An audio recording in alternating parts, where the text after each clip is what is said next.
피가 흐르는 이방 여인인 것을 이야기합니다. 굳이 여기서 가나안 여자라고 소개하는 이유는 하나님의 백성과는 다른 민족이다라는 것을 강조하는 거예요. 왜 그러면 성경에서는 이 여인에 대해서 특별히 가나안 사람이다라고 강조를 했을까? 그것은 이 성경을 보는 자들이 이스라엘 민족이기 때문에 그래요. 너희가 멸시하는 그가 어떻게 하는지 보라 라는 의미가 그 안에 들어있는 거예요. 너희가 가나안 족속, 특히 두로와 시돈 지방에 사는 저 가나안 여인이 어떻게 행동하는지 보라라는 의미가 그 안에 들어있는 거예요. 그래서 가나안 여인, 이 가나안 여인, 이 여인은 어떠한 여인입니까? 아주 최악의 상황인데 그 딸이 어떤 상황이에요? 귀신 들려 있는 상황이에요. 그 딸이 귀신 들려 있는 상황이에요. 그러니까 아마 그 여인과 그 누구도 상종하지 않을 겁니다. 오늘날에는 이렇게 어떤 정신질환이나 어떤 장애를 가진 사람에 대하여 어떻게든 이 사회가 차별하지 않으려고 돕고 함께 하려고 하는, 치료하려고 하는 그런 시대예요.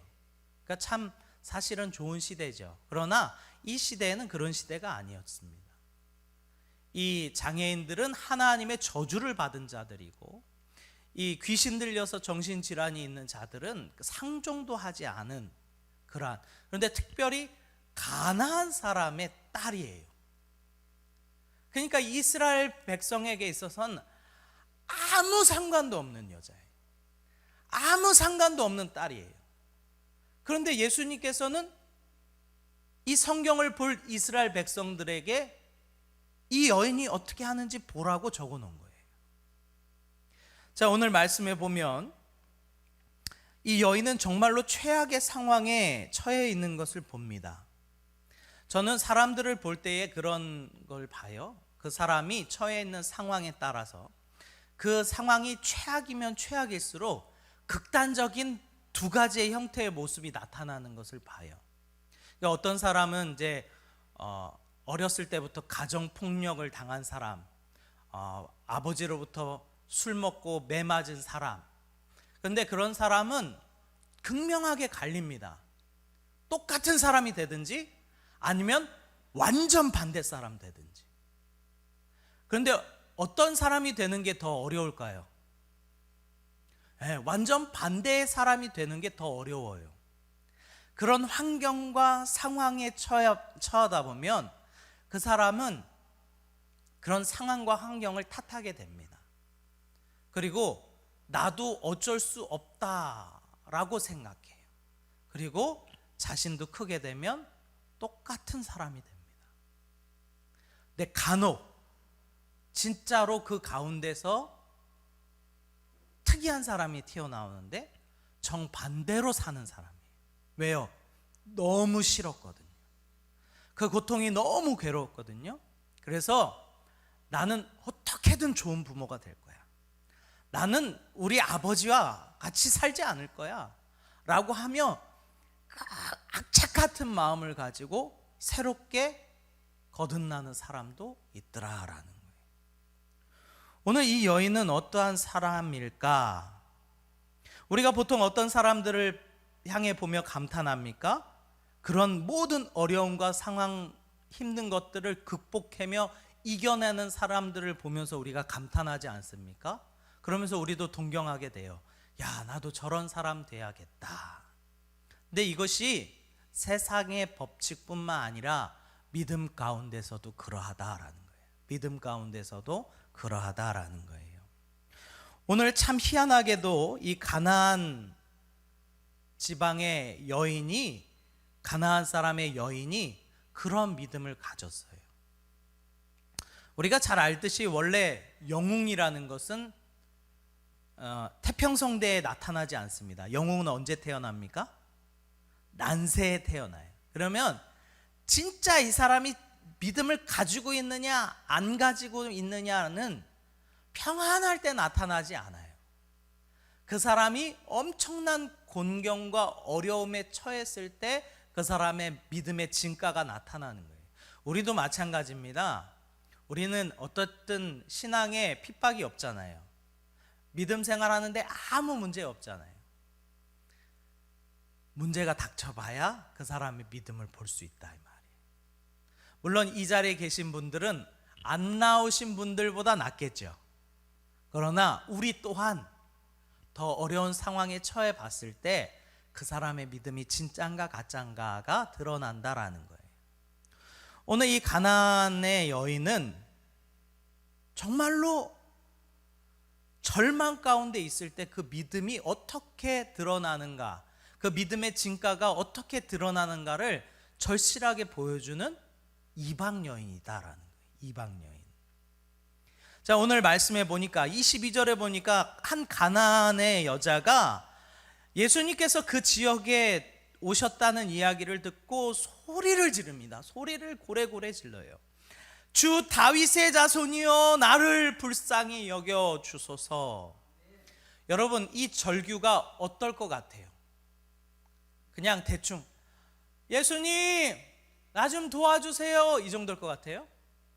아니요. 악의 악을 쓰며 예수님께서 혹시 못 들으셨을까 봐 예수님 하고, 제 목소리가 커서 제 마음대로 못 내니까 알아서 들으세요. 예수님 하고 간절하게 부르지 않았겠어요? 왜요? 지금 누구의 생명이 달렸어요? 내 딸의 생명이 달린 거예요. 내 딸의 생명이 달린 거예요. 그러니까 생명을 살리고자 하는 사람의 모습이 어떠한 모습인지를 이 가나안 여인을 통해서 보여주는 거예요. 교회도 마찬가지입니다. 교회는 잘 먹고 잘 살자고 우리가 모이는 공동체가 아니에요. 우리의 영혼의 문제를 어떻게 할 것인가를 다루는 것이 바로 교회다 이 말이에요. 그렇기 때문에 우리는 이 가나안 여인을 보면서 깨달은 바가 많아야 되는 거예요. 우리의 목소리는 어떤가? 우리의 절규 소리는 있는가? 하나님 앞에 주여 나를 불쌍히 여겨주소서라고 하는 이 외침이 있는가? 교회 안에는 이 외침이 있어야 된다니까요. 근데 우리가 그 외침이 사라진 지가 참 오래된 것 같아요.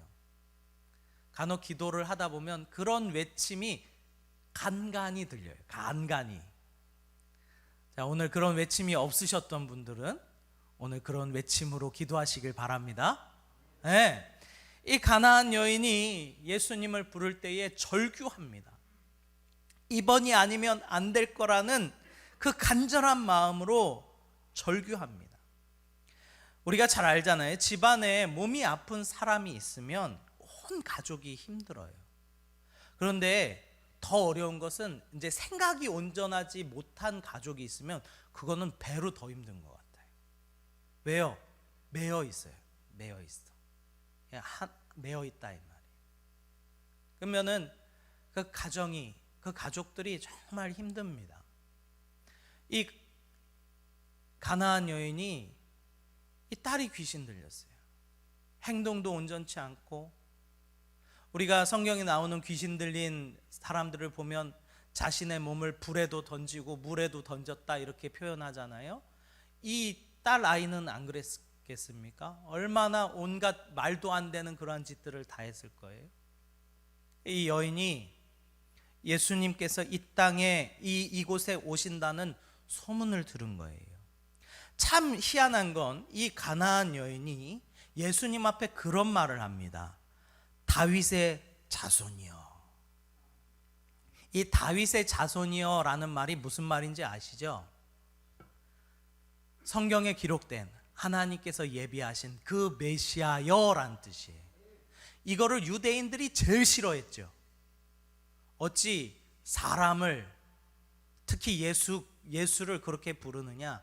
근데 희한하게 이 여인은 다윗의 자손이여 라는 말을 알고 있었어요. 소문으로 들었겠죠. 예수님께서 어떤 지방에 가셨는데 병을 고치시더라. 어떤 지방에 가셨는데 귀신을 쫓아내더라. 이 여인이 들었을 때 어떤 마음이 듭니까? 소망이 막 생기는.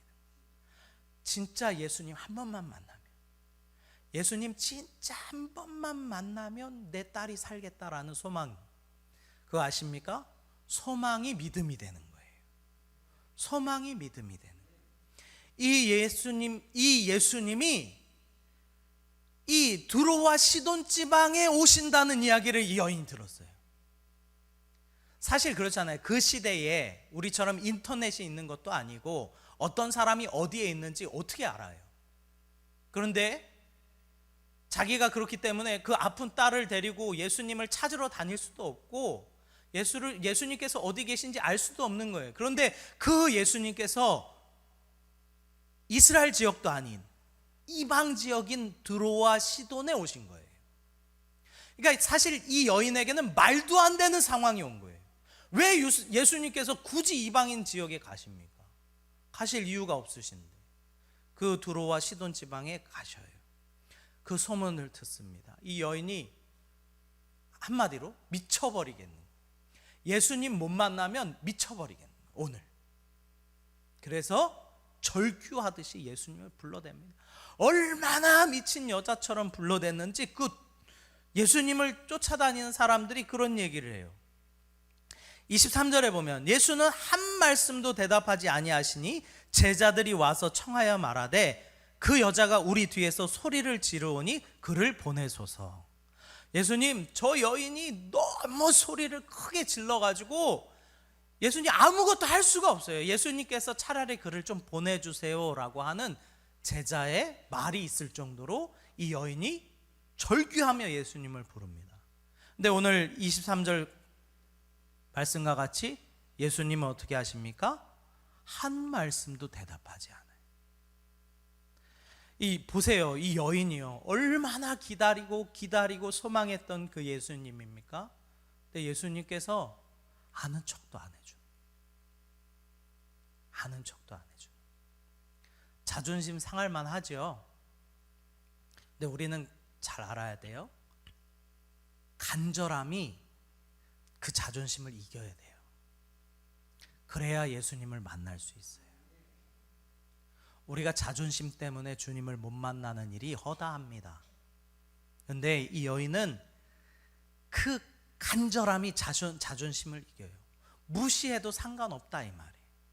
그래서 예수님께 나아가서 제발 나를 불쌍히 여겨달라고, 내 딸이 흉악한 귀신 들렸으니 내 딸을 불쌍히 여겨달라고 통곡을 합니다.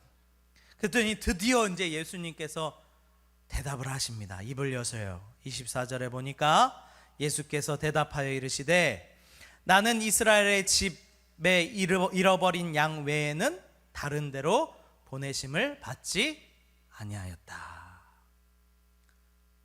이방 여인아, 나는 너를 위해서 온 게 아니야 라는 거예요. 나는 너를 위해서 온 게 아니야.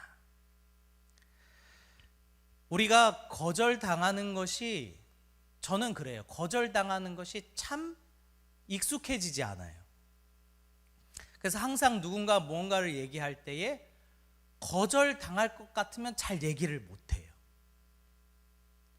이 여인이 예수님 앞에 거절을 당했어요. 거절을 당한다는 건 참 마음 상하는 일이에요. 그런데 찰떡같이 믿었던 예수님께 거절을 당했다는 것은 이 여인에게 있어서는 더 이상 다른 방법이 없는 거예요. 그러니까 이 여인이 예수님께서 대하시는 태도를 볼 때에 얼마나 마음이 상했겠습니까? 그런데 이 여인의 간절함이 그 자존심을 이긴다 이 말이에요. 이제는 이 여인이 예수님 앞에 바짝 엎드려서 무릎 꿇고 빕니다. 예수님, 25절에 보니까 여자가 와서 예수께 절하여 이르되 주여 저를 도우소서라고 엎드려서 빌어요. 우리가 이거를 그냥 글로만 있지만 그 상황을 한번 잘 생각해 보세요. 이 여인이 바짝 앞에 엎드려 그 발을 붙잡고 비는 거예요. 제발 내 딸 좀 살려달라고. 그런데 이 여인을 향해서 예수님께서 또 말씀하셔요. 우리가 너무나도 잘 아는 말씀이죠. 대답하여 이르시되 자녀의 떡을 취하여 개들에게 던짐이 마땅하지 아니하다. 이 정도면 예수님이 지금 3번 거절한 거예요. 대답 안 하고, 그 다음에 너를 위해서 온 게 아니야 라고 말씀하시고, 내가 어떻게 개에게 주냐 라고 하는 거절이에요. 어떠실 것 같아요? 만약에 예수님이 그렇게까지 거절하시면 엄청 속상하죠. 엄청 속상할 것 같아요. 이 여인이 자기 딸이 그렇게 된 것도 속상한데, 나의 유일했던 그 희망인 예수님께서 나를 이렇게 거절하셔요. 자녀의 떡을 취하여 개들에게 주는 것이 마땅하지 않다. 마땅하지 않다. 그 말에는 너무나도 많은 의미가 들어있죠. 이 떡이 너를 위한 것도 아니요, 너처럼 개 같은 자에게 줄 것도 아니다라는, 얼마나 비극적입니다. 그의 인생도 비극적인데 예수님께서 대하시는 그 태도도 너무나도 비극적이에요. 그때 이 여인이 정말로 믿음의 대답을 합니다. 감탄스럽지 않습니까? 어떻게 이런 믿음을 가질 수 있나? 어떻게 이런 믿음을 가질 수 있나? 27절에 여자가 이렇게 말합니다. 주여, 옳습니다. 그러나 개들도 제 주인의 상에서 떨어지는 부스러기를 먹지 않습니까? 라고 하는 대답이에요. 예수님께서 이 가나안 여인을 왜 기록하셨다고요? 이스라엘 백성들 보라고 기록하신 거예요. 이스라엘 백성들 보라고. 이스라엘 백성들은 예수님을 배척하고, 이스라엘 백성들은 예수님을 무시합니다. 그러나 이 여인은 다르다 이 말이에요. 보통 다른 게 아니라 엄청나게 다르다 이 말이에요. 이 여인이 절규하며 주님을 찾을 때부터 그는 이만큼의 자존심도 예수님께 부릴 생각이 없었어요. 예수님이 개라고 하면 난 개입니다. 예수님이 나보고 벌레라 그러면, 예수님께서 나보고 지렁이라 그러면 난 지렁입니다. 그러나 그것들도 그 상에서 떨어지는 부스러기를 먹지 않습니까? 할렐루야. 우리가 가져야 되는 믿음이 이 믿음인 줄 믿습니다. 주님 기도해서 뭐 안 들어주면 삐져가지고 교회 안 나오고, 기도했는데 내 기도대로 응답 안 해줬다고 그냥 시험 들고, 이건 믿음이 아닌 거예요 사실은. 물론 애가 타고 간절하고 하니까 그 예수님의 응답이 못마땅할 때도 있어요. 그런데 이 여인이 보여주는 믿음은 그거예요. 떡 달라는 게 아니에요. 여러분, 떡 달라는 게 아니에요. 지금 이 여인이 부스럭이라도 달라는 거예요. 내가 오늘 당장 먹고 죽을지언정 그 작은 부스럭이라도 하나 달라는 거예요. 그럼 난 그거 갖고 살겠다는 거예요. 할렐루야. 우리의 믿음은 어떻습니까? 우리는요, 주님을 도깨비 방망이 정도로 여기죠. 금나라 뚝딱! 은나라 뚝딱! 안 나오면 시험 들어서 교회 떠나버리고. 아니죠. 주님은 우리의 도깨비 방망이가 아니에요. 우리를 유일하게 살리실 그분에게 우리가 보여야 되는 모습은 이 모습인 줄 믿습니다. 이 여인이 자신을 개라고 하는 그 예수님을 향하여, 예수님, 저 개입니다. 그러나 그 개도 그 상에서 부스러기를 먹지 않습니까? 라고 말해요. 여러분, 우리가 잘 알듯이 자존감이라는 게 있고 자신감이라는 게 있어요. 그런데 이 자신감이라는 것은 있으면 좋은데, 때로는 자존감이 너무 적은 사람이 자신감이라 자존심. 어떤 사람은 자존심이 되게 높은데 그것은 사실은 자신의 낮은 자존감을 감추기 위해서 그렇게 하는 경우가 많아요. 그래서 이 자존심이 강한 사람은 자신이 무시를 당하면 엄청나게 큰 화를 냅니다. 근데 이 교회 안에도요, 이 자존심으로 똘똘 뭉쳐 있는 분들이 있어요.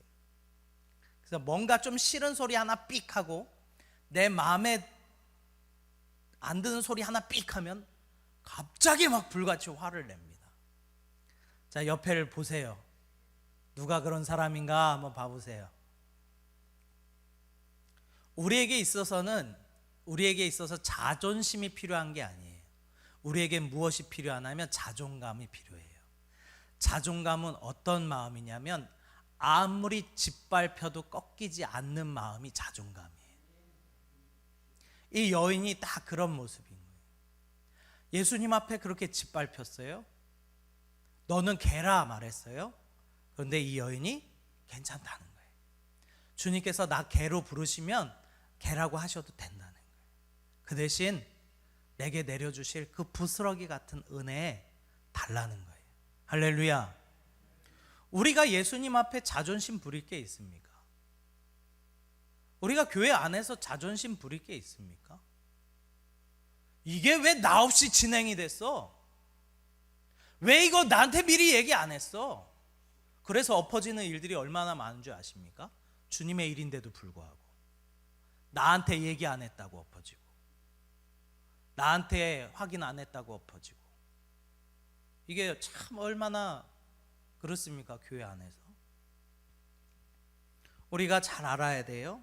자존감이 높은 사람은요, 다른 사람이 아무리 나를 낮게 여겨도 꺾이지 않습니다. 무너지지 않아요. 그것이 내면이 강한 사람이에요. 내면이 강한 사람. 그런데 이 내면이 약한 사람은 자존심만 딥다 높아요. 다른 사람이 차마 건들지도 못하게 송곳을 뾰족하게 세워놓고 다닌다 이 말이에요. 나는 어떤 사람입니까? 우리 스스로를 한번 잘 점검해 봤으면 좋겠어요. 예수님 입장에서는 그런 생각도 있으셨던 것 같아요. 왜 이 여인의 부르짖음에 응답하지 아니하셨는가? 예수님께서 반드시 우리에게 확인하시는 것이 있는데, 그것은 뭐냐면 이 부르짖음이 믿음의 소리인가, 그 순간을 모면하기 위한 소리인가 확인해 보신다는 거예요.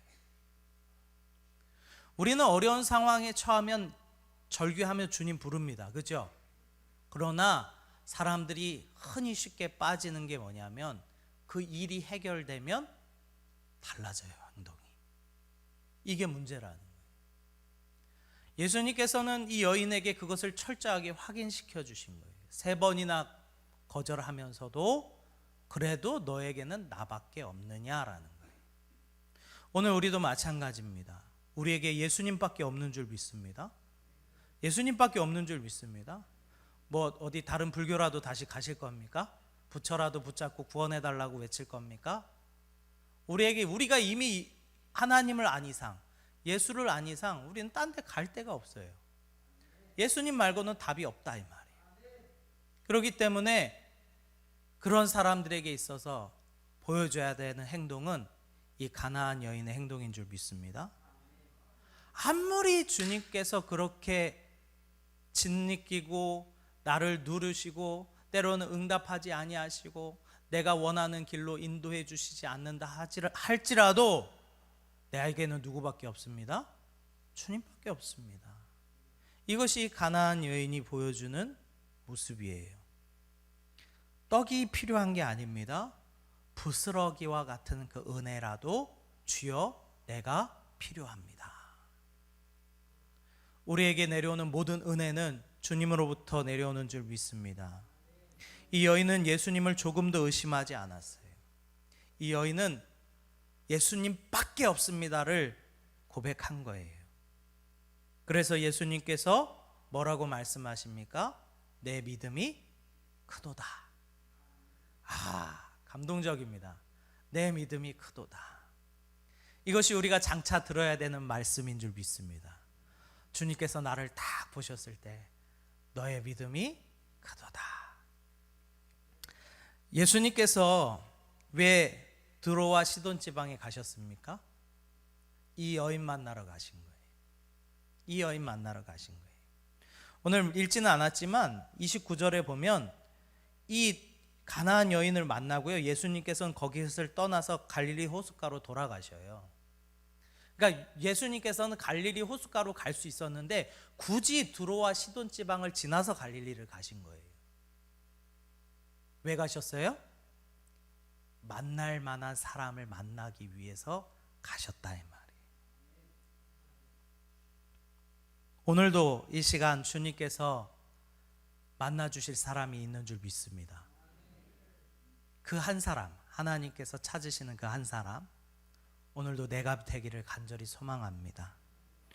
우리 히브리서 11장 6절인데요. 우리 같이 한번 읽어보겠습니다. 시작.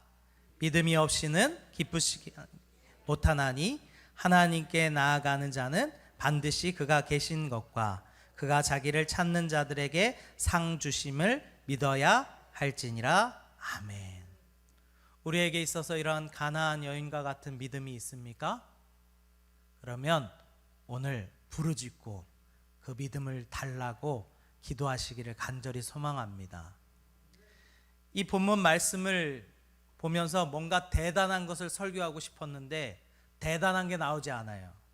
당연한 게 나옵니다. 우리의 믿음도 마찬가지입니다. 하나님께서 우리의 믿음을 뭔가 대단한 걸 찾으시는 게 아니에요. 오늘도 부스러기와 같은 그 은혜를 갈급해하는 그 영혼에게 주님께서 찾아가 주시는 줄 믿습니다. 그러기 오늘도 그 은혜를 사모하며 주님 앞에 나아가시는 우리 성도님들 되시기를 주님의 이름으로 축원합니다. 아멘. 우리 찬양하겠습니다.